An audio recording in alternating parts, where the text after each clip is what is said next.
Hello dear students, welcome back to our channel Gyan Lab once again. तो आज की video में हम देखने वाले हैं डीएनए रेप्लिकेशन का एक्चुअल प्रोसेस। हमने प्रीवियस वीडियो में बात की कि डीएनए स्ट्रैंड का स्ट्रक्चर कैसा होता है और एंटी पैरेलल नेचर क्या होता है और कॉम्प्लीमेंट्री पेयरिंग क्या होती है। हमने डीएनए के अलग अलग फंक्शंस के बारे में देखा और मतलब प्रीवियस वीडियोज़ में ऑटोकैटालिटिक फंक्शन, हेट्रोकैटालिटिक फंक्शन एटसेट्रा एटसेट्रा। तो हेट्रोकैटालिटिक फंक्शंस में आता है ट्रांसक्रिप्शन और ट्रांसलेशन, जो हम रेप्लिकेशन के बाद देखेंगे। तो आज जो हम वीडियो देखने वाले हैं, आज जो हम पढ़ने वाले हैं डीएनए रेप्लिकेशन प्रोसेस, ये एक्चुअली ऑटोकैटालिटिक फंक्शन है डीएनए का। देखो, कोई भी डीएनए जब सेल डिवाइड होता है, कोई भी सेल, यूकैरियोटिक सेल का अगर हम एग्जांपल लें, तो जब सेल डिवीजन होता है तो एक पेरेंट सेल से दो डॉटर सेल्स मिलते हैं। जब सेल डिवाइड होता है तो उसके अंदर का डीएनए भी डिवाइड होता है। तो डीएनए डिवाइड होने से पहले अपनी कॉपी बनाता है और उस कॉपी मेकिंग प्रोसेस को हम बोलते हैं रेप्लिकेशन प्रोसेस। रेप्लिकेशन प्रोसेस के लिए आपको कुछ चीज़ों की रिक्वायरमेंट होती है। हम पहले प्रोसेस देख लेंगे और फिर क्विकली टेक्सचुअल थ्योरी के साथ उसको रिलेट कर लेंगे, क्योंकि देखो, मेरा ये मानना है कि Maharashtra board point of view से, बोर्ड एग्जाम्स के पॉइंट ऑफ व्यू से कॉन्सेप्ट समझ में आ गया तो बहुत अच्छी बात है, लेकिन कॉन्सेप्ट को थ्योरी से कैसे रिलेट करें वो भी बच्चों को समझ में आना चाहिए। सिर्फ कॉन्सेप्ट समझ के एग्जाम में आप लिख नहीं पाते हो। तो थ्योरी में जो चीजें दी हैं उसका मीनिंग अगर पता चल जाए और कॉन्सेप्ट समझ में आ जाए तो ये तो हो जाती है चेरी ऑन द केक वाली बात। तो सबसे पहले हम कॉन्सेप्ट देखेंगे और लास्ट में हम थ्योरी देखेंगे। तो देखो, डीएनए रेप्लिकेशन करने के लिए हमको कुछ चीजें चाहिए होती हैं, कुछ रिक्वायरमेंट होती है हमारी। सबसे पहले हमको चाहिए न्यूक्लियोटाइड्स। क्यों?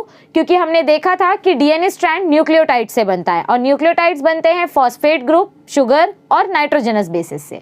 सो सबसे पहले हमको चाहिए न्यूक्लियोटाइड्स, फिर हमको चाहिए ढेर सारे एंजाइम्स। ओके, कौन से एंजाइम्स की जरूरत पड़ती है? Phosphorylase enzyme, endonuclease enzyme, helicase enzyme, gyrase enzyme, SSBP, polymerase, RNA primer, DNA ligase, that's it.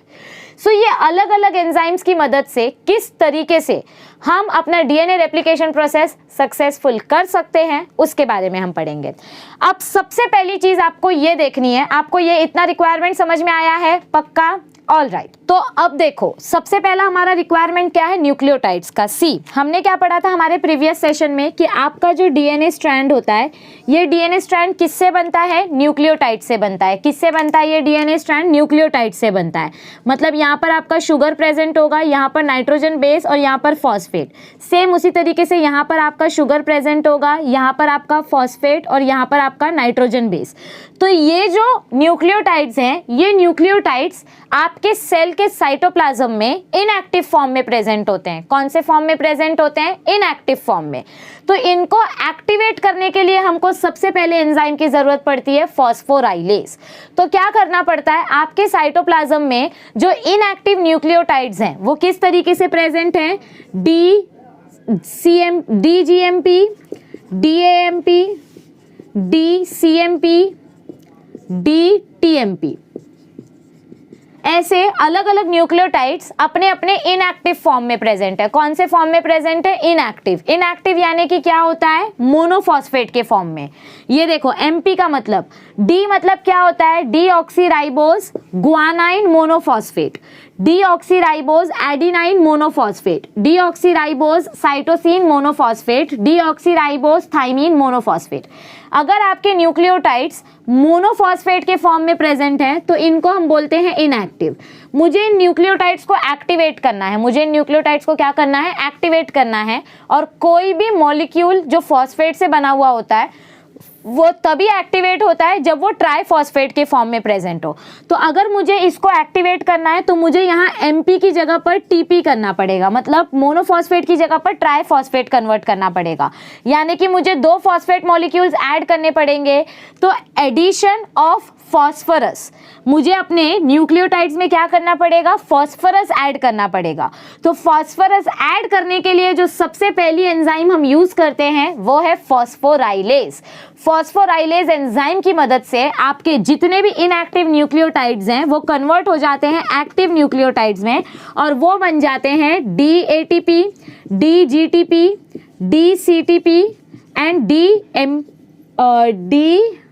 DTTP, मतलब deoxyribose adenine triphosphate, deoxyribose guanine triphosphate, deoxyribose cytosine triphosphate and deoxyribose thymine triphosphate.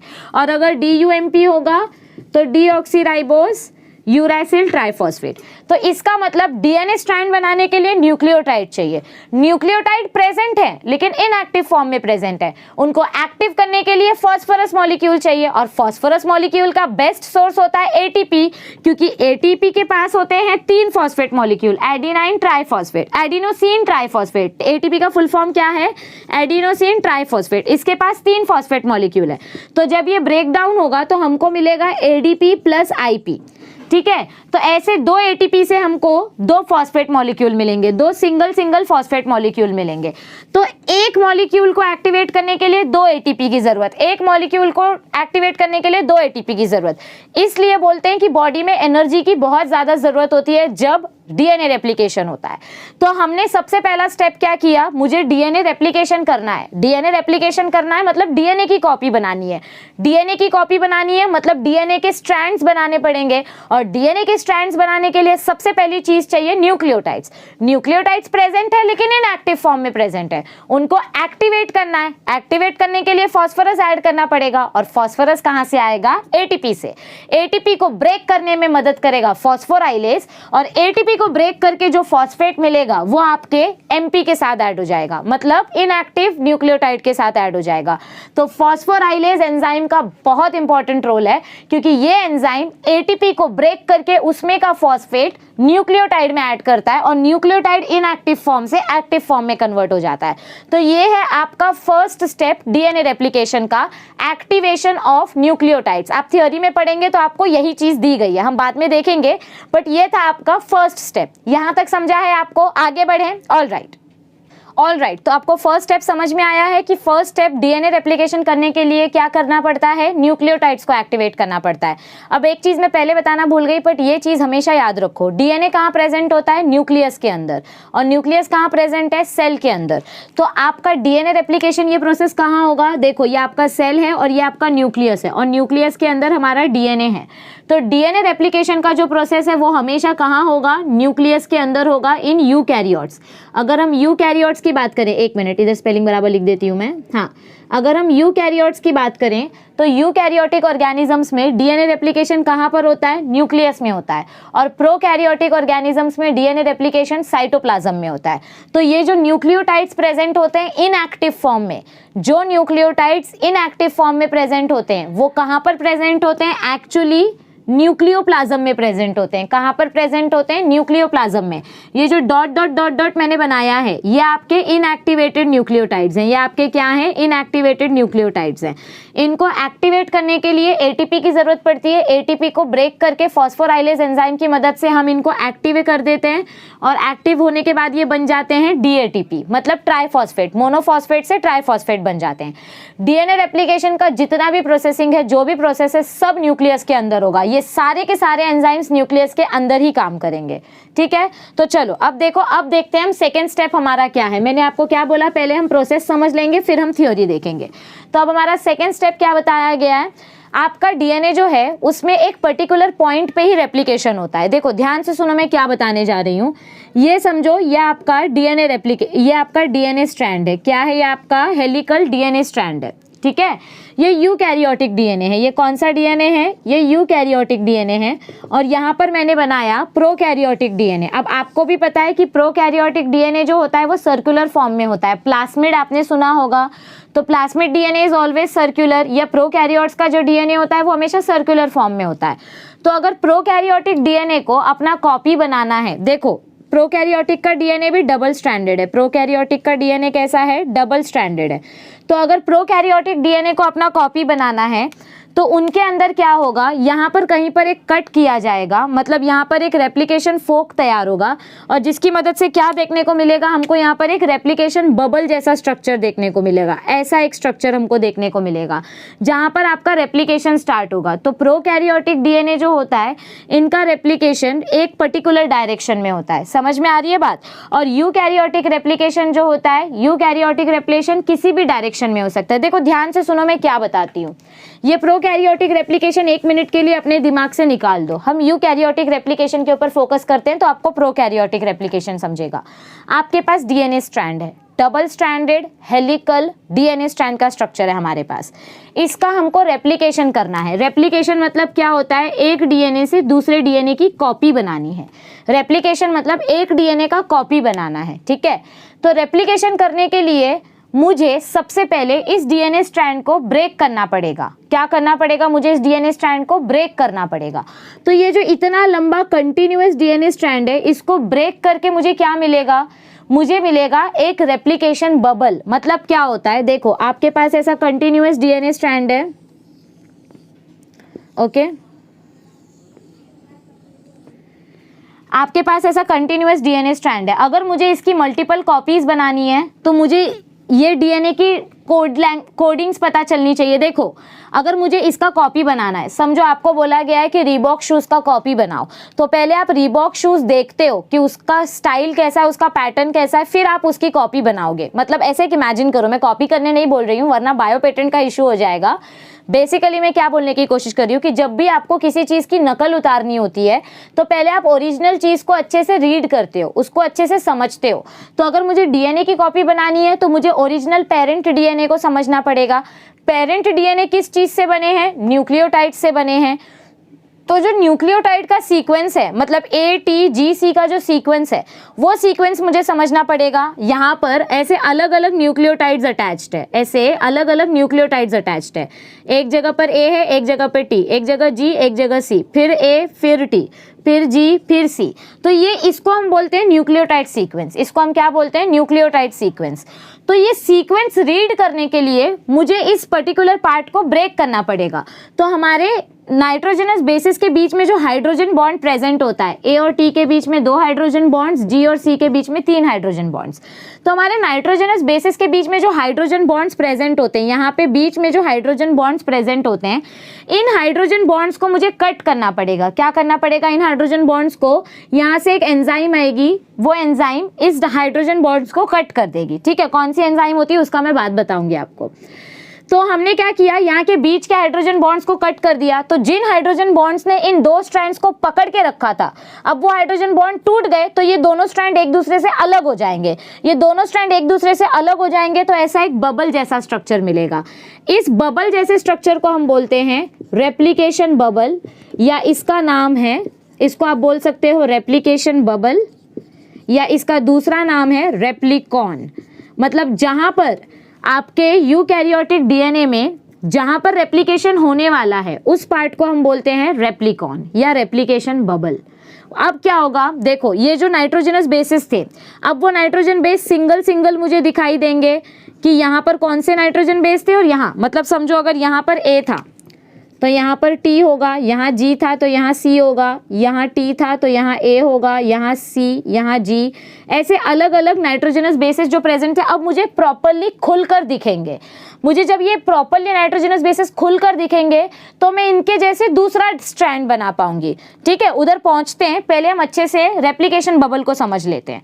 तो देखो जहां से, देखो ऐसा कंटिन्यू डीएनए स्ट्रैंड था आपका, इस कंटिन्यूअस डीएनए स्ट्रैंड में जिस पर्टिकुलर पार्ट में आपने अपने डीएनए को कट किया, जहां पर आपने अपने डीएनए को कट किया और आपको रेप्लिकेशन बबल मिला, उस पॉइंट को हम बोलते हैं पॉइंट ऑफ ओरिजिन। उस पॉइंट को हम क्या बोलते हैं, पॉइंट ऑफ ओरिजिन। मतलब जहां से रेप्लिकेशन स्टार्ट होने वाला है उस पार्ट को बोलेंगे पॉइंट ऑफ ओरिजिन। और ये रेप्लिकेशन पूरे डीएनए स्ट्रैंड का नहीं होगा, कुछ पर्टिकुलर, मतलब इतना, हमारे पास कितना लंबा डीएनए होता है, 2.2 मीटर लंबा डीएनए होता है। मुझे इतना लंबा डीएनए कॉपी नहीं करना है, उस डीएनए में से स्पेसिफिक पार्ट का कॉपी चाहिए। मतलब किसी भी पर्टिकुलर डीएनए में से एक पर्टिकुलर पार्ट का मुझे कॉपी बनाना है। अगर समझो पूरे डीएनए का कॉपी बनाना है तो एक एक करके आप अलग अलग जगह पर रेप्लिकेशन बबल बनाओगे। ठीक है, लेकिन हमको भी पता है कि ये जो इतना बड़ा डीएनए होता है 2.2 मीटर्स डीएनए, इसमें सारे सेगमेंट्स काम के नहीं होते हैं। इतना बड़ा जो डीएनए है इसमें के जो बीच बीच के पार्ट होते हैं वो यूजलेस होते हैं। तो हम ये यूजलेस पार्ट की कॉपी नहीं बनाएंगे, हम सिर्फ इंपॉर्टेंट पार्ट्स की कॉपी बनाएंगे। तो जहां जहां पर इंपॉर्टेंट पार्ट है वहां पर दो पॉइंट होते हैं, एक होता है पॉइंट ऑफ ओरिजिन और एक होता है पॉइंट ऑफ टर्मिनेशन।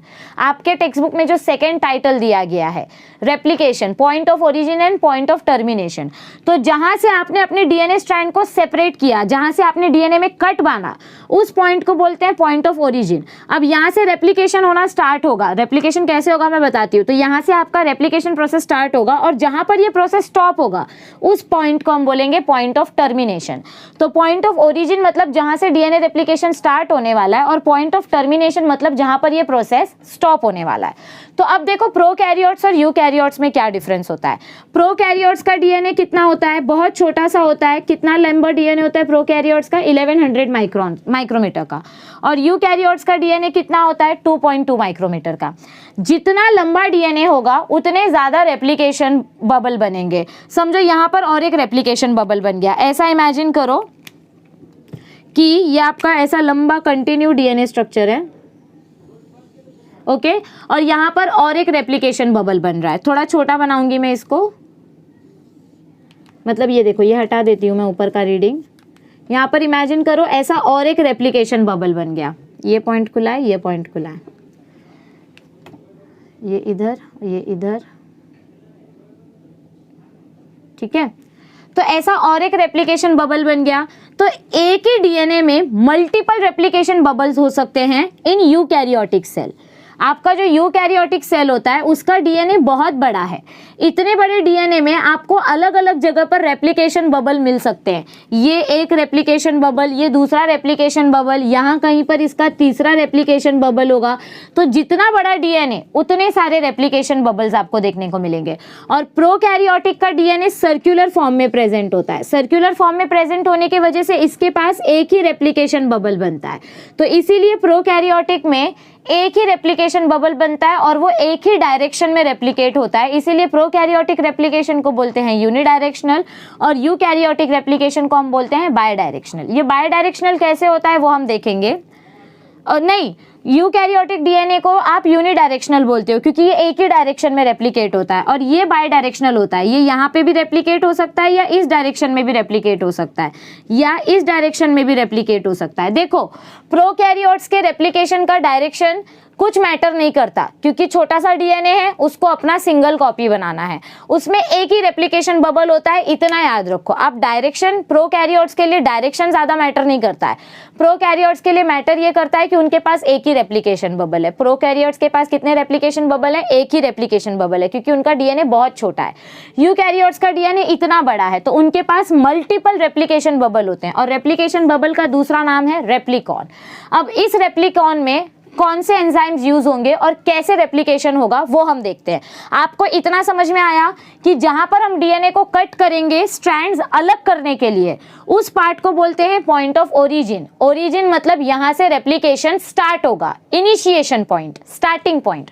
और जहां पर रेप्लिकेशन स्टॉप होगा मतलब अब मुझे पूरा रेप्लिकेशन नहीं करना है, मुझे इतना ही कॉपी चाहिए डीएनए का, तो जहां पर आपका रेप्लिकेशन स्टॉप होगा उस पॉइंट को बोलेंगे point of termination. So point of origin मतलब जहां पर रेप्लिकेशन स्टार्ट हो रहा है और पॉइंट ऑफ टर्मिनेशन मतलब जहां पर रेप्लिकेशन स्टॉप हो रहा है। इतना समझ में आया है? पक्का? आगे बढ़े? ऑल राइट, तो इतना समझ में आया आपको। एक बार मैं डायरेक्शनल वाला पॉइंट भी बता देती हूँ। प्रोकैरियोट्स और यूकैरियोट्स दोनों में बाय डायरेक्शनल रेप्लिकेशन होता है, मतलब इस तरफ से भी रेप्लिकेशन हो सकता है, इस तरफ से भी, मतलब ऐसा रेप्लिकेशन भी हो सकता है और ऐसे रेप्लिकेशन भी हो सकता है। और प्रोकैरियोट्स में भी बाय डायरेक्शनल रेप्लिकेशन होता है। कुछ प्रोकैरियोट्स ऐसे होते हैं जिनमें यूनिडायरेक्शनल रेप्लिकेशन होता है। तो प्रोकैरियोट्स और यूकैरियोट्स दोनों में बायोडायरेक्शनल रेप्लिकेशन होता है, मतलब दोनों डायरेक्शन से रेप्लिकेशन हो सकता है। सिर्फ कुछ प्रोकैरियोट्स होते हैं जिनमें यूनिडायरेक्शनल रेप्लिकेशन होता है। अब डायरेक्शन को भूल जाओ, रेप्लिकेशन पे आओ। हम क्या सीख रहे हैं कि डीएनए का कॉपी कैसे बनाते हैं। डीएनए का कॉपी बनाने के लिए न्यूक्लियोटाइड्स चाहिए जिनको हम एक्टिवेट कर चुके हैं फॉस्फोराइलेज एंजाइम की मदद से। तो फॉस्फोराइलेज का फंक्शन खत्म। अब बारी आती है नेक्स्ट प्रोसेस की, जो है पॉइंट ऑफ ओरिजिन और पॉइंट ऑफ टर्मिनेशन। तो हमने क्या देखा यहाँ पर कि आपका प्रोकैरियोट्स में एक ही पॉइंट ऑफ ओरिजिन होता है और यूकैरियोट्स में मल्टीपल पॉइंट ऑफ ओरिजिन होते हैं। ऐसे मल्टीपल रेप्लिकॉन्स देखने को मिलते हैं। तो जब आपको कोई एक रेप्लिकॉन मिल जाता है, मतलब जब एक बार आपको पता चल जाता है कि अच्छा मुझे इस पार्ट का रेप्लिकेशन करना है, तो अब इस पार्ट को आप कट कर दोगे, मतलब इसको आप डीएनए के दूसरे हिस्से से थोड़े टाइम के लिए सेपरेट कर दोगे ताकि यहाँ पर पॉलीमरेज एंजाइम जुड़ सके और इसका प्रोसेसिंग स्टार्ट हो सके। के। तो इसको थोड़े टाइम के लिए जब आप कट कर देते हो, तो कट करते वक्त हम कौन सी एंजाइम यूज़ करते हैं? DNA endonuclease. हम कौन सी एंजाइम यूज़ करते हैं? देखो, रेप्लिकेशन बबल में जब हम छोटा सा कट बनाते हैं, देखो इधर और इधर मैंने एक छोटा सा कट बनाया, यहाँ पर इस पर्टिकुलर पॉइंट में और इस पर्टिकुलर पॉइंट में मैंने एक एंजाइम की मदद से छोटा सा कट बना दिया। तो ये कट बनाने के लिए हम कौन सी एंजाइम यूज़ करते हैं? DNA endonuclease. ये डीएनए एंडोन्यूक्लियस एंजाइम को हम बोलते हैं रीसीलिंग एंजाइम। इसका दूसरा नाम क्या है? रीसीलिंग एंजाइम। मतलब ये एंजाइम क्या करेगी, जब हमको रेप्लिकेशन करना है तब ये डीएनए स्ट्रैंड के फॉस्फोडाइएस्टर बॉन्ड को ब्रेक करेगी। फॉस्फोडाइएस्टर बॉन्ड मतलब क्या होता है? हमने लास्ट लेक्चर में पढ़ा था, ऐसा आपका एक न्यूक्लियोटाइड है और ऐसा आपका दूसरा न्यूक्लियोटाइड है, ठीक है। तो ये बॉन्ड जो है इसको हम बोलते हैं फॉस्फोडाइएस्टर बॉन्ड। तो अगर मैं इस बॉन्ड को कट कर दूं तो ये डीएनए का पार्ट अलग, मतलब ऊपर का डीएनए अलग, नीचे का डीएनए अलग। तो ऐसे ही हमने क्या किया, डीएनए के इस पार्ट और इस पार्ट को सेपरेट करने के लिए हमने निक किया। इस कट को जब आप एंडोन्यूक्लियस एंजाइम जब डीएनए को कट करती है तो उस प्रोसेस को हम बोलते हैं निक बनाना। निक करना मतलब टेम्पररी कट बनाना। सिर्फ थोड़े समय के लिए हम डीएनए को अलग अलग कर देते हैं। जैसे समझो ट्रेन का डब्बा, जब ट्रेन का डब्बा कड़ी से जुड़ा हुआ होता है, मैंने थोड़े टाइम के लिए ये कड़ी तोड़ दी, जो काम करना था वो कर लिया, जो रिपेयरिंग वगैरह करनी थी वो रिपेयरिंग कर ली, फिर वापस से मैं इस कड़ी को जोड़ दूंगी, क्योंकि ये कड़ी अलग अलग रहेगी तो गाड़ी आगे नहीं चलेगी। तो उसी तरीके से सिर्फ रेप्लिकेशन करने तक हम इस फॉस्फोडाइएस्टर बॉन्ड को ब्रेक कर देते हैं। उस प्रोसेस को हम बोलते हैं निक बनाना। और वो कौन सी एंजाइम की मदद से होता है? डीएनए एंडोन्यूक्लियस एंजाइम की मदद से होता है, जिसको हम रीसीलिंग एंजाइम भी बोलते हैं, क्योंकि यही एंजाइम वापस, मतलब ये एंडोन्यूक्लियस का काम हो जाएगा तो एंडोन्यूक्लियस के बाद आपका जो डीएनए लाइगेज एंजाइम है, ये डीएनए लाइगेज एंजाइम वापस इसको जुड़ने में हेल्प करेगा। तो ये जो निक का प्रोसेस है, ये निक प्रोसेस एंडोन्यूक्लियस और डीएनए लाइगेज एंजाइम की मदद से पूरा होता है। इसको रीसीलिंग एंजाइम नहीं बोलते हैं। रीसीलिंग एंजाइम कौन सा होता है? DNA ligase. रीसीलिंग एंजाइम कौन सा होता है? DNA ligase. तो डीएनए लाइगेज की मदद से आप अपने बनाए हुए निक को वापस से सील कर सकते हो। तो देखो, अभी देखो हमको इधर पे क्या पढ़ना है। हमने पढ़ा पॉइंट ऑफ ओरिजिन के बारे में और रेप्लिकॉन के बारे में। मतलब इस पॉइंट को हम बोलते हैं, ये बबल को हम बोलते हैं रेप्लिकॉन। रेप्लिकॉन में जब हम एक छोटा सा कट बना देते हैं तो उस कट को हम बोलते हैं निक। और वो निक कौन से एंजाइम की मदद से बनता है? एंडोन्यूक्लियस एंजाइम की मदद से बनता है। तो एंडोन्यूक्लियस एंजाइम का भी काम खत्म। तो अब जब ये डीएनए कट हो जाएगा तो ये कैसे दिखाई देगा? ये डीएनए हमको कुछ इस तरीके से दिखाई देगा, देखो ऐसा। और इस साइड वाला डीएनए कुछ इस तरीके से दिखाई देगा। तो आप थोड़े टाइम के लिए इस डीएनए को भूल जाओ, ये सेकंड वाले डीएनए को भूल जाओ। समझो उधर पे भी सेकंड रेप्लिकेशन चालू है। हम एक साइड का रेप्लिकेशन समझ लेंगे तो दूसरे साइड का रेप्लिकेशन आप खुद समझ जाओगे। आप लोग बहुत स्मार्ट हो, मेरे बच्चे बहुत स्मार्ट हैं, ठीक है। तो हम यहाँ पर क्या समझने की कोशिश कर रहे हैं कि एक साइड में डीएनए का रेप्लिकेशन कैसे होगा। मैंने इस रेप्लिकॉन बबल को ब्रेक कर दिया तो अब मुझे वाई शेप जैसा स्ट्रक्चर दिखाई दे रहा है। कैसा स्ट्रक्चर दिखाई दे रहा है? वाई शेप जैसा स्ट्रक्चर। इस स्ट्रक्चर को हम बोलते हैं रेप्लिकेशन फोक। इस स्ट्रक्चर को हम क्या बोलते हैं? Replication fork. फोक मतलब क्या होता है? कांटक जैसा स्ट्रक्चर। आप मैगी खाते हो ना, कांटे वाली चम्मच से मैगी खाते हो, तो ये वैसा ही है, बस 2 कांटे वाला चम्मच है। फ्रूट सलाद, फ्रूट का जो सलाद होता है वो खाने के लिए हम 2 कांटे वाला चम्मच यूज करते हैं। तो ये वैसा ही कुछ दिख रहा है, वाई शेप के जैसा ये दिख रहा है, ऐसा वाई, और इसको हम बोलते हैं रेप्लिकेशन फोक। अब इस रेप्लिकेशन फोक में आपका डीएनए रेप्लिकेशन होने वाला है। तो डीएनए रेप्लिकेशन का फर्स्ट स्टेप था activation of nucleotides, second step था point of origin and point of termination. अब थर्ड स्टेप है अनवाइंडिंग ऑफ डीएनए मॉलिक्यूल। हम अब क्या करेंगे, ये जो वाइंडिंग हुई है, यहाँ पर जो हाइड्रोजन बॉन्ड्स प्रेजेंट है, इतने से पार्ट में रेप्लिकेशन नहीं होगा। मुझे रेप्लिकेशन करने के लिए थोड़ा बड़ा पार्ट चाहिए डीएनए का, तो मैं यहाँ पर अनवाइंडिंग करूंगी। मैं बोर्ड को रब कर देती हूँ आपको, ताकि अच्छे से मैं बता सकूं कि अनवाइंडिंग किस तरीके से होती है। देखो, बने रहो चैनल के साथ, जुड़े रहो। अब तक सब्सक्राइब नहीं किया है तो सब्सक्राइब कर लो और वीडियो को कंटिन्यूअस देखते रहो। आई होप पानी पी रहे हो आप बीच बीच में, डिहाइड्रेशन नहीं होना चाहिए, ठीक है। ओके, तो देखो आपका ऐसा कोई डीएनए स्ट्रक्चर है, इसको मैं वर्टिकल बना लेती हूँ। ऐसा आपके पास एक डीएनए पर्टिकुलर स्ट्रक्चर है और यहाँ पर आपका बना है रेप्लिकेशन फोक। लेकिन मुझे ये रेप्लिकेशन फोर्क थोड़ा बड़ा चाहिए साइज में। तो यहाँ पे जो बीच बीच में बॉन्ड्स प्रेजेंट होंगे, मैं इन बॉन्ड्स को भी कट करते जाऊंगी। तो इन बॉन्ड्स को कट करने के लिए हमारे पास एक स्पेशल एंजाइम आती है जिसको हम बोलते हैं हेलिकेज एंजाइम। क्या बोलते हैं इसको हम? Helicase enzyme. देखो, हेलिकल स्ट्रक्चर मतलब क्या होता है? स्प्रिंग जैसा घुमा हुआ स्ट्रक्चर। अब मुझे इस घूमे हुए स्ट्रक्चर को खोलना है तो हेलिकल का अपोजिट एंजाइम यूज करना पड़ेगा, हेलिकेज एंजाइम। जैसे प्रोटीन को ब्रेक करने के लिए प्रोटीएज, वैसे हेलिकल स्ट्रक्चर को ब्रेक करने के लिए हेलिकेज। तो ये हेलिकल स्ट्रक्चर ब्रेक करना है तो ये हाइड्रोजन बॉन्ड तोड़ना पड़ेगा।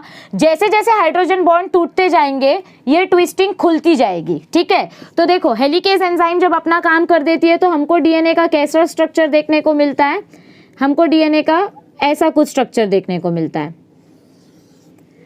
ये बीच बीच के हाइड्रोजन बॉन्ड्स कट गए। बीच बीच के हाइड्रोजन बॉन्ड्स किसकी मदद से कटे? हेलिकेज एंजाइम की मदद से कटे। तो हेलिकेज का काम भी खत्म। हेलिकेज एंजाइम की मदद से ये हाइड्रोजन बॉन्ड्स कट गए और हमको रेप्लिकेशन फोर्क मिल गया। लेकिन एक चीज याद रखो, ये जितना ज्यादा आप इसको काट रहे हो, जितने ज्यादा बॉन्ड्स आप डिस्ट्रॉय कर रहे हो, उतने ही आपके नाइट्रोजनस बेसिस खुले होते जा रहे हैं। मतलब यहाँ पर अब A प्रेजेंट है तो यहाँ T, यहाँ C, यहाँ G, यहाँ पर यहाँ पर T, यहाँ पर A, यहाँ पर G, यहाँ C, यहाँ A, यहाँ T, यहाँ G, यहाँ C। मतलब ऐसे नाइट्रोजनस बेसिस अलग हो रहे हैं। और ये नाइट्रोजनस बेसिस ना एक दूसरे से ज़्यादा देर तक अलग नहीं रह सकते, ये एक दूसरे से मिलने के लिए बहुत एक्साइटेड होते हैं। तो मालूम पड़ा आपका हेलिकेज एंजाइम कट करते जा रहा है, डीएनए स्ट्रैंड अनवाइंड होते जा रहा है, लेकिन नीचे से वो वापस वाइंड होना स्टार्ट हो गया। तो ये डीएनए स्ट्रैंड इतनी मेहनत से हमने अलग किया है, ये वापस ना जुड़े, इसकी गारंटी कौन लेता है? तो इसकी गारंटी लेते हैं सिंगल स्ट्रैंडेड बाइंडिंग प्रोटीन्स। इसकी गारंटी कौन लेते हैं? Single stranded binding proteins. ऐसे इस पॉइंट में जहां से आपने अपने डीएनए स्ट्रैंड को अलग किया है, उस पॉइंट में बहुत सारे प्रोटीन मॉलिक्यूल्स आकर जुड़ जाते हैं और उन प्रोटीन्स को हम बोलते हैं सिंगल स्ट्रैंडेड बाइंडिंग प्रोटीन्स। ये सिंगल स्ट्रैंडेड बाइंडिंग प्रोटीन्स क्या करेंगे? ये दोनों स्ट्रैंड्स के साथ चिपक जाएंगे और दोनों को वापस साथ में नहीं आने देंगे। मतलब ये यहाँ पर ऐसे गैप बना देंगे ताकि ये दोनों स्ट्रैंड साथ में आना भी चाहे तो ना आ सके। बीच में ये रुकावट बन जाते हैं, ऑब्स्टेकल बन जाते हैं, दोनों स्ट्रैंड के बीच का ऑब्स्टेकल बन जाते हैं। तो देखो, हमने क्या देखा यहाँ पर? सिंगल स्ट्रैंडेड बाइंडिंग प्रोटीन का भी फंक्शन हो गया। हमने क्या देखा? डीएनए रेप्लिकेशन करने के लिए न्यूक्लियोटाइड्स चाहिए, हमने न्यूक्लियोटाइड्स एक्टिवेट किए एटीपी और फॉस्फोराइलेज एंजाइम की मदद से। फिर हमने एंडोन्यूक्लियस एंजाइम की मदद से डीएनए में टेम्पररी कट बनाया। टेम्पररी मतलब सिर्फ थोड़े टाइम के लिए, बाद में वो पेरेंट स्ट्रैंड वापस जुड़ जाएगा डीएनए लाइगेज की मदद से। फिर हमने देखा हेलिकेज एंजाइम। मुझे ये रेप्लिकेशन फोर्क थोड़ा बड़ा बनाना है, मुझे इतना सा रेप्लिकेशन फोर्क नहीं चाहिए, मुझे थोड़ा बड़ा रेप्लिकेशन फोर्क चाहिए। बड़ा रेप्लिकेशन फोर्क करने के लिए मैं क्या कर रही हूँ? हेलिकेज एंजाइम की मदद से बीच बीच के हाइड्रोजन बॉन्ड्स कट कर रही हूँ।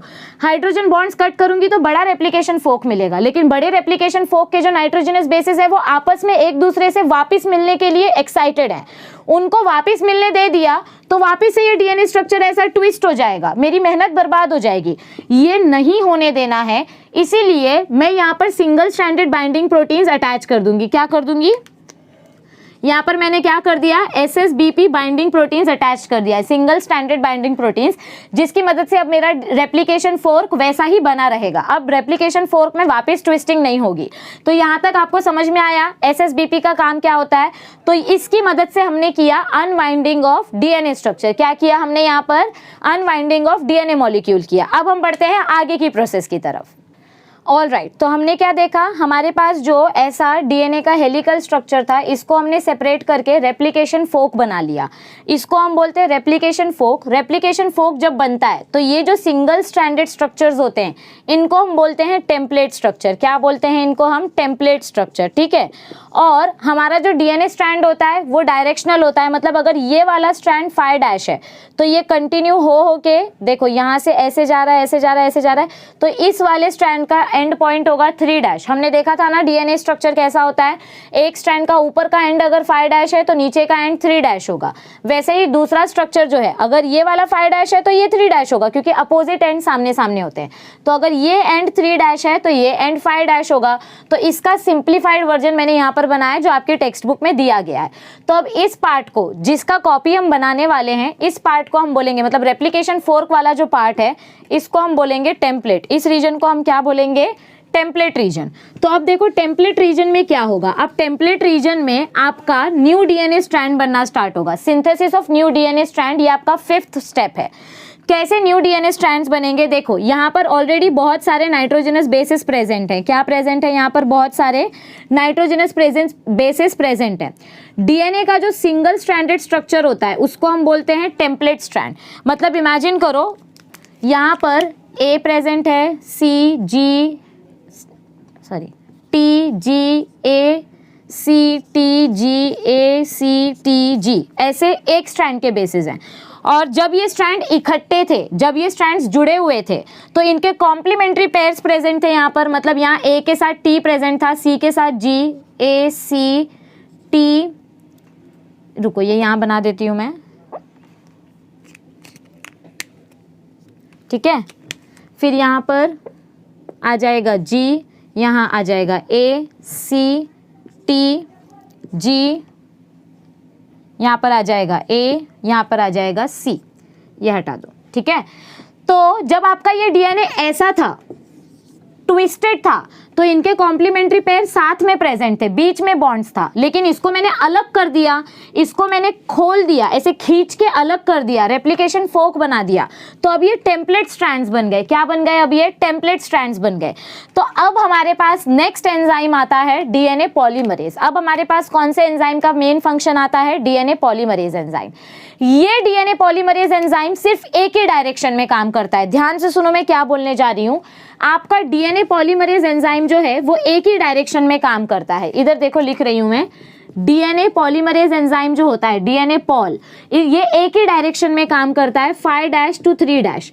मतलब जो भी न्यू स्ट्रैंड बनेगी वो 5' to 3' के डायरेक्शन में ही बनेगी। देखो ये वाला स्ट्रैंड आपका 5' to 3' है, तो न्यू स्ट्रैंड इस डायरेक्शन में बनने वाली है, 5' to 3', ठीक है। तो ये स्ट्रैंड बनने के लिए डीएनए पॉलीमरेज एंजाइम और आरएनए प्राइमर दोनों की जरूरत पड़ती है। तो ये वाला स्ट्रैंड 5' to 3' डायरेक्शन में बना, लेकिन ये स्ट्रैंड जो है, सेकेंड स्ट्रैंड जो है, इसमें थोड़ी सी गड़बड़ है। इस स्ट्रैंड का डायरेक्शन क्या है, 3' to 5' इसका डायरेक्शन है। तो हमेशा याद रखो कि जो दोनों स्ट्रैंड्स बनते हैं ना डीएनए के, जो दो डॉटर मॉलिक्यूल बनते हैं, वो एक ही डायरेक्शन में बनते हैं, अंदर की तरफ। जो दो डीएनए के स्ट्रैंड्स बनते हैं, जो न्यू डॉटर डीएनए स्ट्रैंड्स बनते हैं, वो दोनों स्ट्रैंड एक ही डायरेक्शन में बनने चाहिए, अंदर की तरफ। मतलब जो यहाँ का स्ट्रैंड बनेगा वो भी अंदर की तरफ बढ़ना चाहिए, लेकिन उसका डायरेक्शन उल्टा हो जाता है, वो इस तरीके से बनने लग जाता है। समझ में आ रही है बात। मतलब 5' to 3' ऐसा हमको देखने को मिलेगा। इसके पास हम आते हैं, ये इसको ओकाज़की फ्रेगमेंट्स बोलते हैं। ये कैसे बनते हैं वो हम समझने की कोशिश करेंगे। पहले आप ये चीज अच्छे से समझ लो कि जब डीएनए स्ट्रैंड्स बनता है, जब न्यू डॉटर डीएनए स्ट्रैंड बनता है, तो उसका डायरेक्शन फिक्स है। कौन से डायरेक्शन में बनेगा न्यू स्ट्रैंड, देखो इधर 3' है तो इधर 5', ऐसे न्यू डायरेक्शन में बनेगा। मतलब 5' to 3' के डायरेक्शन में बनेगा। और ये दो टेम्पलेट है ना, दो टेम्पलेट को देखकर दो कॉपी बनेंगी, दोनों कॉपी एक ही डायरेक्शन में बढ़नी चाहिए, अंदर की तरफ। जो रेप्लिकेशन फोर्क होता है ना, रेप्लिकेशन फोर्क के अंदर की तरफ दोनों स्ट्रैंड का डायरेक्शन होना चाहिए, तो ही सही रेप्लिकेशन हो रहा है। डीएनए पॉलीमरेज एंजाइम एक ही कंडीशन में काम करता है कि वो 5' मॉलिक्यूल से ही न्यूक्लियोटाइड्स इकट्ठा करना स्टार्ट करेगा। तो देखो डीएनए पॉलीमरेज का काम क्या होता है।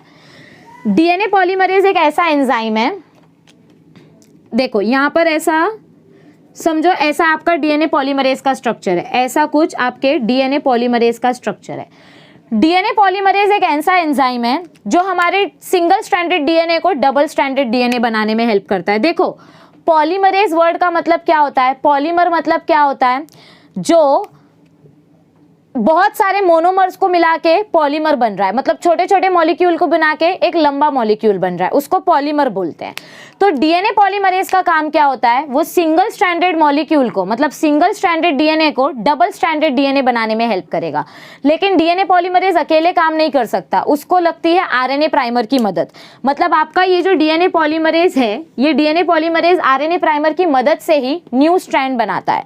तो आरएनए प्राइमर का क्या रोल है यहाँ पर आपके ऑलरेडी न्यूक्लियोप्लाज्म में RNA dependent DNA polymerase present होते हैं। क्या प्रेजेंट होते हैं, DNA dependent DNA polymerase and RNA dependent DNA polymerase. इतना नाम सुन के कंफ्यूज मत हो जाओ, आप सिर्फ एक ही नाम याद रखो, डीएनए पॉलीमरेज। डीएनए पॉलीमरेज का काम है न्यूक्लियोटाइड्स बटोरना। देखो ऐसा अपना सेल था, सेल में न्यूक्लियस था, न्यूक्लियस के अंदर डीएनए था और इधर पे बहुत सारे न्यूक्लियोटाइड्स थे। क्या थे यहाँ पर? बहुत सारे न्यूक्लियोटाइड्स थे जिनको हमने एक्टिवेट कर दिया था। अगर समझो ये डीएनए स्ट्रैंड सिंगल हो गया है तो यहाँ पे नया स्ट्रैंड बनाने के लिए मुझे नए न्यूक्लियोटाइड्स लगेंगे और वो नए न्यूक्लियोटाइड्स यहाँ से आएंगे। तो न्यूक्लियोप्लाज्म में से न्यूक्लियोटाइड्स पकड़ के लाने का काम किसका होता है? डीएनए पॉलीमरेज का। न्यूक्लियोप्लाज्म में से न्यूक्लियोटाइड्स को पकड़ के लाने का काम किसका होता है? डीएनए पॉलीमरेज का। लेकिन डीएनए पॉलीमरेज को काम चालू करने के लिए डीएनए पॉलीमरेज काम तभी चालू करेगा जब उसको फ्री 3' एंड देखने को मिलेगा। मतलब डीएनए पॉलीमरेज किसके साथ चिपकता है पता है? जहां पर 3' एंड प्रेजेंट होता है ये उसके साथ चिपकता है। जहां पर 3' एंड प्रेजेंट होगा डीएनए पॉलीमरेज उधर ही जाके चिपकेगा। तो इधर पे तो ऑलरेडी 3' एंड है, ठीक है, तो डीएनए पॉलीमरेज यहां पर आकर चिपक जाता है। डीएनए पॉलीमरेज क्या हो जाता है? 1 सेकेंड, हाँ 1 मिनट, हाँ, आपका जो डीएनए पॉलीमरेज है वो यहां पर आकर चिपक जाता है। लेकिन ये तब तक काम करना स्टार्ट नहीं करता है जब तक आरएनए प्राइमर यहां ना आ जाए, क्योंकि आरएनए प्राइमर से पता चलता है कि अच्छा रेप्लिकेशन यहां से स्टार्ट करना है। आपके पास ऐसे बहुत सारे रेप्लिकेशन फोर्क देखने को मिलेंगे। हमारे डीएनए के अंदर बहुत सारे रेप्लिकेशन फोर्क होते हैं, लेकिन उस रेप्लिकेशन फोर्क में एग्जैक्टली कौन से पॉइंट से रेप्लिकेशन स्टार्ट करना है ये कब पता चलता है? जब किसी रेप्लिकेशन फोर्क के पास आरएनए प्राइमर जाके जुड़ जाए। तो यहाँ पर हमारा स्पेशल मॉलिक्यूल आ जाता है आरएनए प्राइमर। यहाँ पर हमारा क्या जुड़ जाता है? आरएनए प्राइमर, जिसका डायरेक्शन होता है 5' to 3'। यहाँ पर आपका आरएनए प्राइमर जुड़ता है और तब हमारे डीएनए पॉलीमरेज को पता चलता है अच्छा यहाँ से रेप्लिकेशन स्टार्ट करना है। तो अब हमारा डीएनए पॉलीमरेज क्या करेगा? हमारा डीएनए पॉलीमरेज, 1 मिनट देख लूँ मैं, 1 सेकेंड, आपका आरएनए प्राइमर आया, यहाँ पर आपका ये आरएनए प्राइमर है, ये आपका क्या है? आरएनए प्राइमर है। ये आरएनए प्राइमर आपके टेम्पलेट स्ट्रैंड के साथ जुड़ जाता है। ये आपका टेम्पलेट स्ट्रैंड है। क्या है? ये आपका टेम्पलेट स्ट्रैंड है। टेम्पलेट स्ट्रैंड के साथ आरएनए प्राइमर जुड़ जाता है। एक बार आरएनए प्राइमर जुड़ गया तो अब डीएनए पॉलीमरेज एक्टिवेट हो जाता है।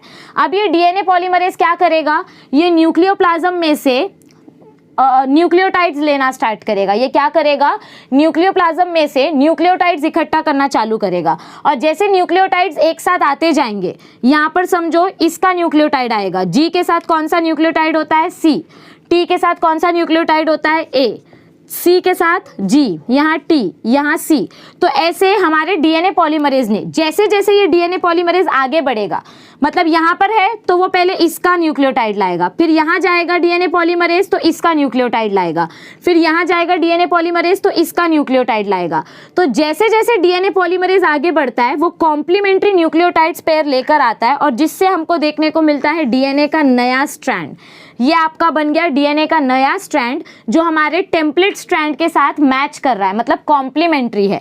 और इस नए स्ट्रैंड का डायरेक्शन क्या है? देखो, डीएनए स्ट्रैंड किसके साथ अटैच होता है?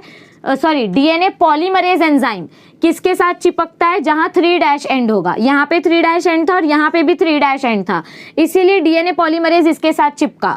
जैसे डीएनए पॉलीमरेज चिपका, न्यूक्लियोप्लाज्म में से न्यूक्लियोटाइड्स आना चालू हो गए। एक एक करके डीएनए पॉलीमरेज आगे बढ़ते गया, न्यूक्लियोटाइड्स आते गए, आगे बढ़ते गया, न्यूक्लियोटाइड्स आते गए। तो ये जो न्यू स्ट्रैंड बनी है, इस न्यू स्ट्रैंड का डायरेक्शन क्या होगा? 5' to 3'। इस न्यू स्ट्रैंड का डायरेक्शन क्या होता है? इस न्यू स्ट्रैंड का डायरेक्शन क्या होता है? 5' to 3'। ठीक है, इतना समझ में आया आपको? और ये देखो क्या देखने को मिल रहा है हमको यहाँ पर कि ये जो न्यू स्ट्रैंड बनी है ये कंटिन्यूअस है, यहाँ पे कोई ब्रेक नहीं हो रहा है।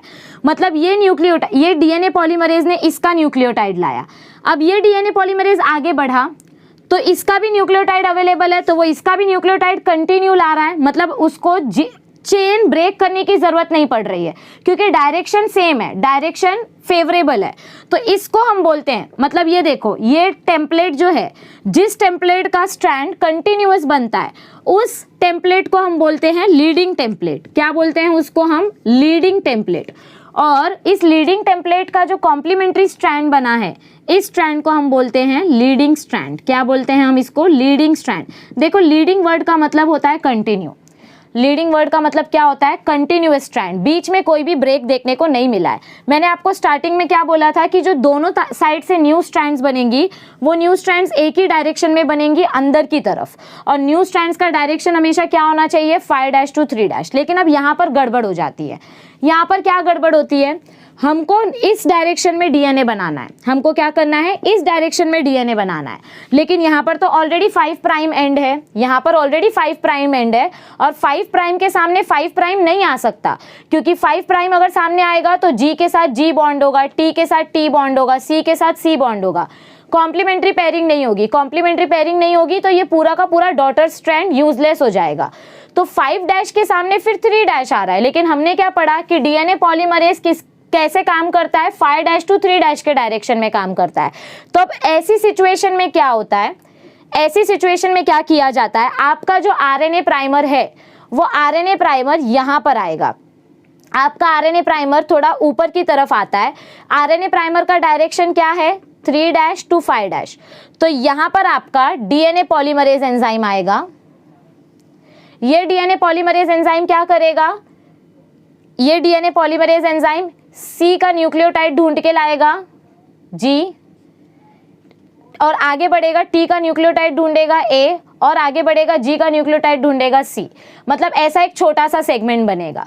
अब लेकिन इधर पे तो स्टॉप हो गया, आरएनए प्राइमर इधर जुड़ा था तो इतना ही पार्ट बना, मुझे इतना सा सेगमेंट थोड़ी चाहिए डीएनए का, एक सेगमेंट इतना बड़ा बना है और एक सेगमेंट इतना सा बना है, तो अब मुझे ऊपर जाना पड़ेगा वापस, क्योंकि डीएनए रेप्लिकेशन एक ही डायरेक्शन में होना चाहिए, मतलब एक ही तरफ दोनों डॉटर स्ट्रैंड्स बनते हैं। तो अब मुझे वापस इधर नया ऊपर की तरफ नया आरएनए प्राइमर जोड़ना पड़ेगा। तो यहाँ पर देखो ये भी आरएनए प्राइमर है और ये भी आरएनए प्राइमर है, लेकिन अब मैंने यहाँ पर आरएनए प्राइमर डाल दिया, तो अब यहाँ पर वापस से डीएनए पॉलीमरेज को जंप करके पीछे शिफ्ट करना पड़ा।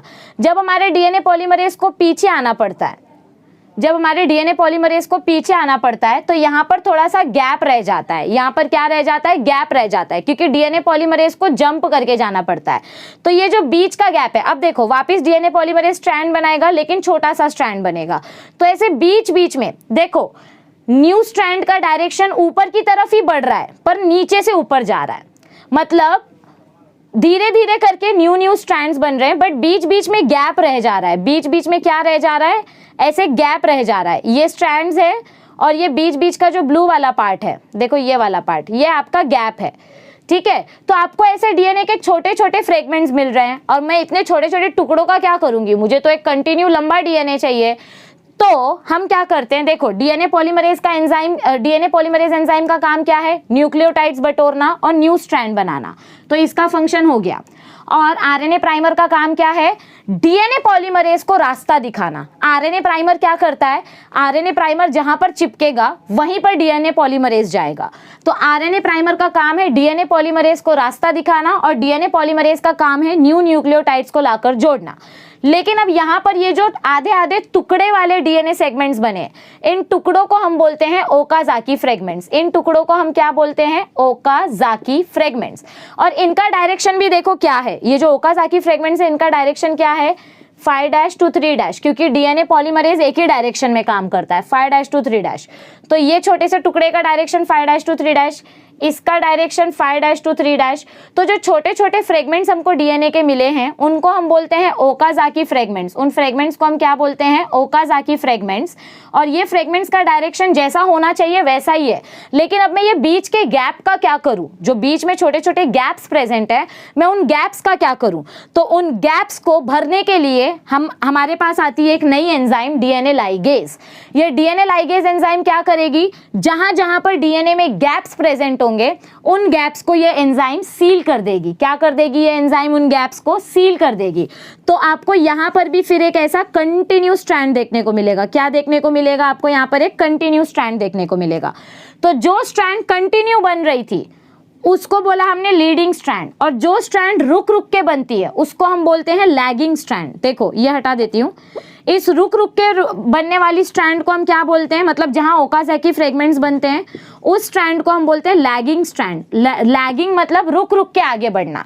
पहले एक पार्ट बना, फिर आरएनए प्राइमर आया, फिर नया पार्ट बना, फिर आरएनए प्राइमर आया, फिर नया पार्ट बना। मतलब इधर बहुत सारे आरएनए प्राइमर लगते हैं। इधर लीडिंग स्ट्रैंड में एक ही आरएनए प्राइमर लगता है, लैगिंग स्ट्रैंड में बहुत सारे आरएनए प्राइमर्स बनते हैं। लीडिंग स्ट्रैंड में एक ही डॉटर स्ट्रैंड बनता है, लैगिंग स्ट्रैंड में छोटे छोटे ओकाज़ाकी फ्रेगमेंट्स मिलते हैं।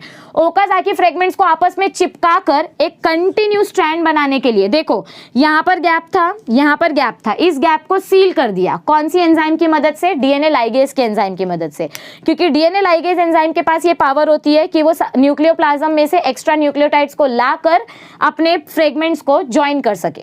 तो ये था आपका डीएनए रेप्लिकेशन, ओकाज़ाकी फ्रेगमेंट्स और बाकी का पूरा प्रोसेस। अब लास्ट स्टेप बचता है डीएनए गायरेज। डीएनए गायरेज या आप जिसको बोल सकते हो टोपोआइसोमरेज। तो इसका काम क्या होता है? एक बार आपको ये दो डॉटर स्ट्रैंड्स मिल गए तो ये दो डॉटर स्ट्रैंड्स अपने पेरेंट स्ट्रैंड से अलग हो जाएंगे। ये दो डॉटर स्ट्रैंड्स क्या हो जाएंगे? इधर पे वापिस एंडोन्यूक्लियस एंजाइम आएगा, वो इसको निक कर देगा, मतलब इस स्ट्रैंड को और इस स्ट्रैंड को पेरेंट स्ट्रैंड से अलग कर देगा। तो हमको ऐसा देखने को मिलेगा, ये स्ट्रैंड ऐसा और ये स्ट्रैंड पेरेंट का ऐसा। ये हटा देती हूँ।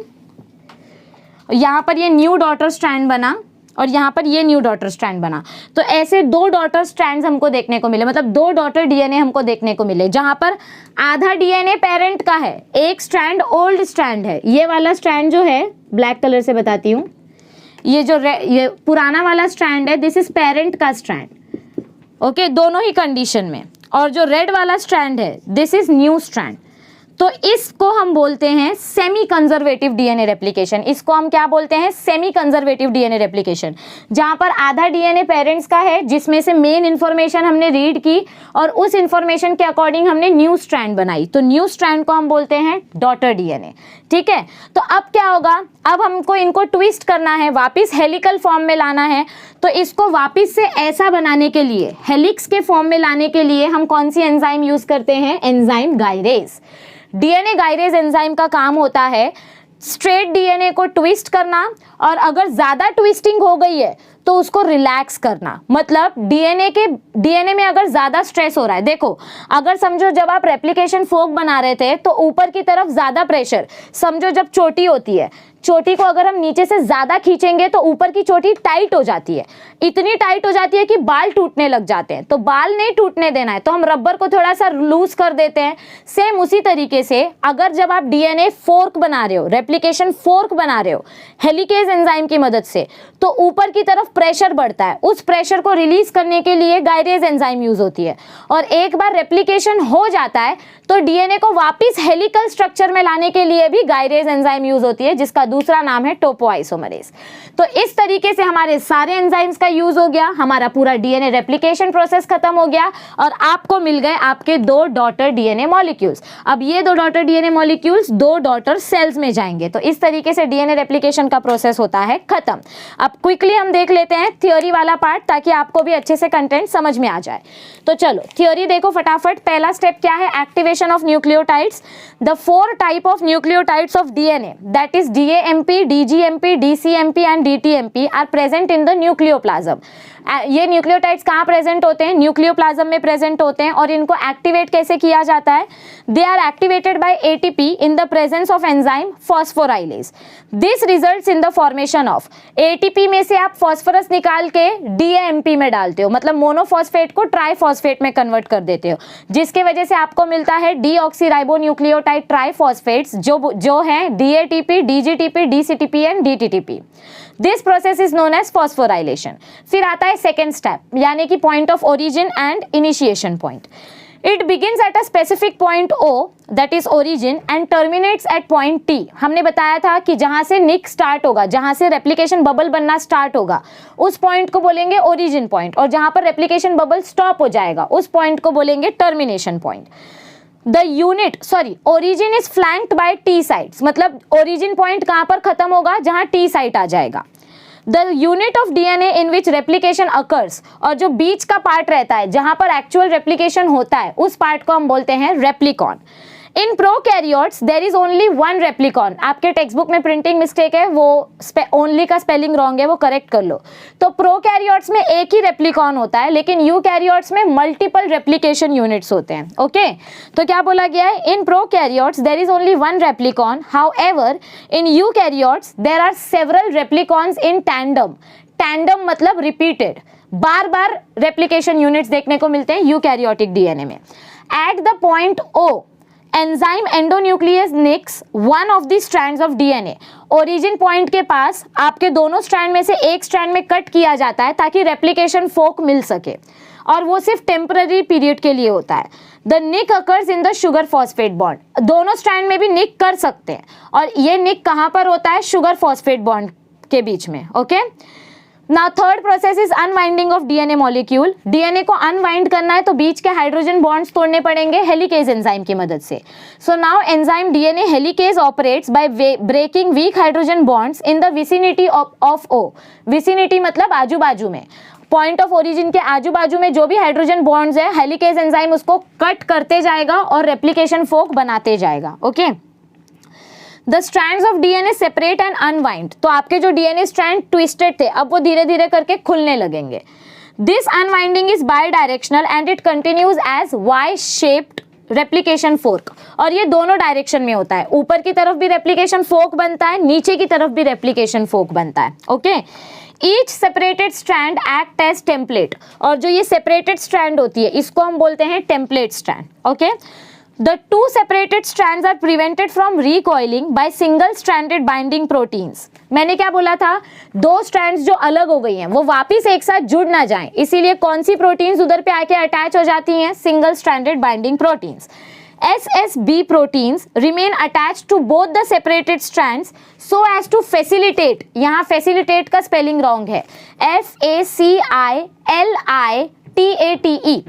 सिंगल स्ट्रैंडेड बाइंडिंग प्रोटीन्स की मदद से क्या होगा? आपके ये दोनों स्ट्रैंड्स अलग रहेंगे, ये एक साथ नहीं जुड़ेंगे, जिसकी मदद से आपका आगे डीएनए रेप्लिकेशन आसान हो जाएगा। अब आगे देखो क्या बताया गया है। Next step, replication fork. The point formed due to unwinding and separation of two strands appear like a Y-shaped।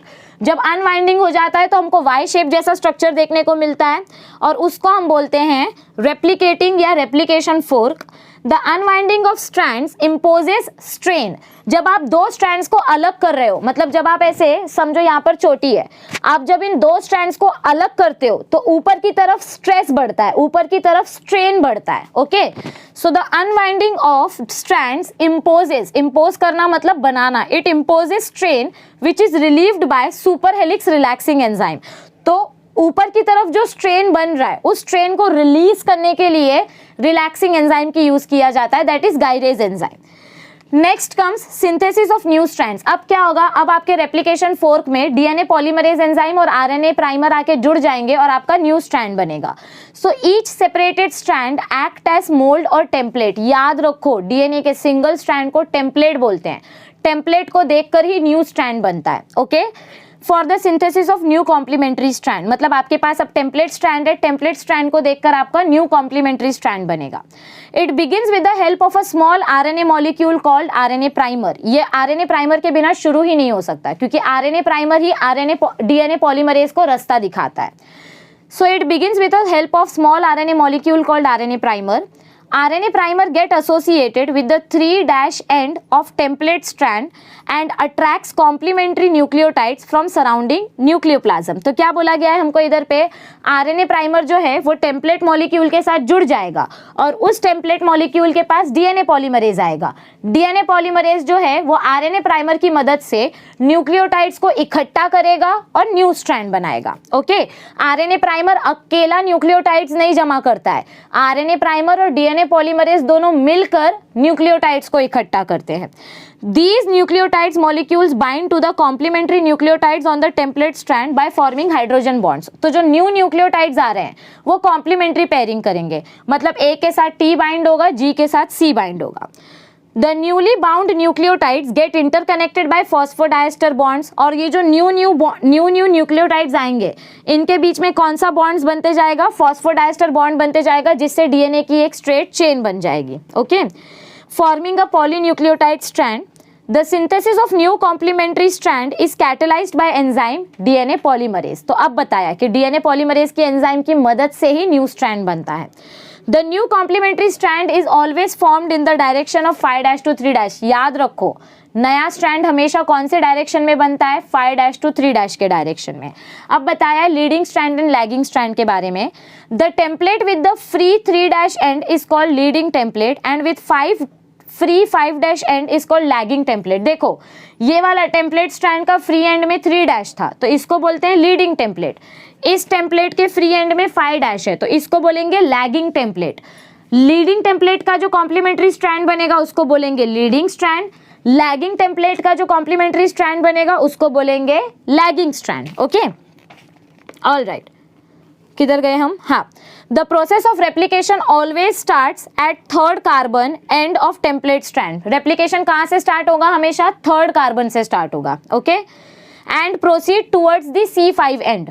3rd carbon से स्टार्ट होता है और 5th कार्बन की तरफ बढ़ता है, मतलब ऐसे 3rd कार्बन से स्टार्ट होगा, 5th कार्बन की तरफ बढ़ेगा। Okay, as both the strands of the parental DNA are anti-parallel, new strands are always formed in the 5' to 3' direction। देखो, दोनों ही strands, parents के जो दोनों strand होते हैं, leading template and lagging template, दोनों का direction क्या होता है? anti-parallel होता है।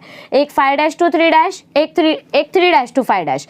तो जो new strands बनते हैं वो हमेशा कौन से डायरेक्शन में बनते हैं? 5' to 3' के डायरेक्शन में बनते हैं। कौन से डायरेक्शन में बनते हैं? 5' to 3' के डायरेक्शन में बनते हैं। आगे देखो क्या बताया गया है। One of the newly synthesized strand develops continuously towards replicating fork and it is called leading strand। जो strand continue बन रही है उसको बोलेंगे leading strand and another new strand develop discontinuously away from the replicating fork। और जो strand replication fork से दूर जा रही है, मतलब opposite direction में बन रही है, उसको बोलेंगे lagging strand। हाँ, मैचुरेशन ऑफ ओकाजाकी फ्रेगमेंट्स। तो ये जो लैगिंग स्ट्रैंड है, ये जो छोटे छोटे ओकाजाकी फ्रेगमेंट्स बने हैं, इन ओकाजाकी फ्रेगमेंट्स को जोड़कर एक कंटिन्यू स्ट्रैंड बनाने को हम बोलते हैं maturation of Okazaki fragments. So DNA synthesis in lagging template takes place in the form of small fragments. देखो, यहाँ छोटे छोटे फ्रेगमेंट्स के फॉर्म में डीएनए फ्रेगमेंट्स बने हैं। इन फ्रेगमेंट्स को हम बोलते हैं ओकाजाकी फ्रेगमेंट्स, क्योंकि इन फ्रेगमेंट्स के बारे में सबसे पहले स्टडी की थी ओकाजाकी साइंटिस्ट ने, तो उनके नाम को लेकर ये फ्रेगमेंट्स का नाम रखा गया है। Okazaki fragments are joined by which enzyme? They are joined by enzyme DNA ligase. RNA primers are removed by DNA polymerase and replaced by DNA sequence with the help of DNA polymerase 1 in prokaryotes and DNA polymerase alpha in eukaryotes। तो देखो यहाँ पर, ये देखो यहाँ पर, ये जो ओकाजाकी फ्रेगमेंट्स हैं, देखो ये जो बीच बीच का गैप है, इस गैप में जो आरएनए प्राइमर जुड़ा हुआ है, उस आरएनए प्राइमर को निकाल के फेंकना और उधर पे डीएनए सीक्वेंस ला के रखना, ये किसका काम होता है? DNA ligase and DNA polymerase. किसका काम होता है? DNA ligase and DNA polymerase.